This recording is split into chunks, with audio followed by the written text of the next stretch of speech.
స్వర్ణాంధ్ర కాలేజీలో చదువుతున్నటువంటి 5 విద్యార్థులు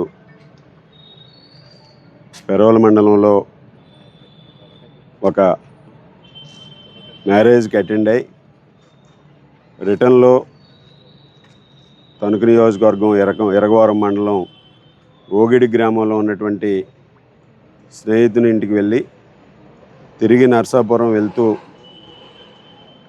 వర్షం కూడా పడుతున్నటువంటి సమయంలో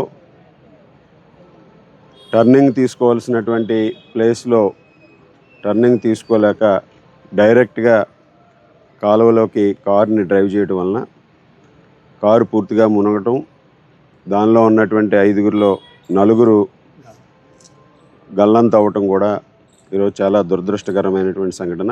ఒక అబ్బాయిని ఇక్కడ అటుగా వెళ్ళేవారు అందరూ కూడా రెస్క్యూ చేసి ఆ అబ్బాయి క్షేమంగా బయటికి రావడం జరిగింది.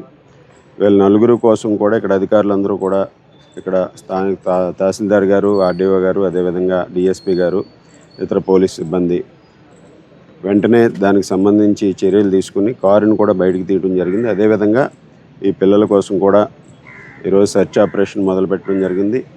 ఎన్డీఆర్ఎఫ్ని కూడా ఈరోజు పిలిపించడం, అదేవిధంగా ఎలిమెంచల్ నుంచి గజేతగాలను కూడా రప్పించే విధంగా ఇప్పటికే వారిని సమాయత్తం చేయడం జరిగింది. ఈ విధంగా ఇటువంటి దురదృష్టకరమైన సంఘటన ఎంతో భవిష్యత్తు ఉన్నటువంటి యువత, ముఖ్యంగా అందరూ కూడా 18 సంవత్సరాల నుంచి 22 సంవత్సరాలు ఉన్నటువంటి యువకులు, వీళ్ళందరూ పిల్లలు. సో వారు అందరూ కూడా ఈ విధంగా ఇటువంటి దురదృష్టకరమైన సంఘటన జరగటం చాలా దురదృష్టకరమని ఈ సందర్భంగా తెలియజేసుకుంటూ, వారి కుటుంబాలందరూ కూడా ఇక్కడ అధికారులు కానీ మేము కానీ అండగా ఉండి ఈరోజు వారందరూ కూడా ట్రేస్ అవుట్ అయ్యే విధంగా కూడా ప్రయత్నం చేస్తున్నామని ఈ సందర్భంగా తెలియజేసుకుంటున్నాం.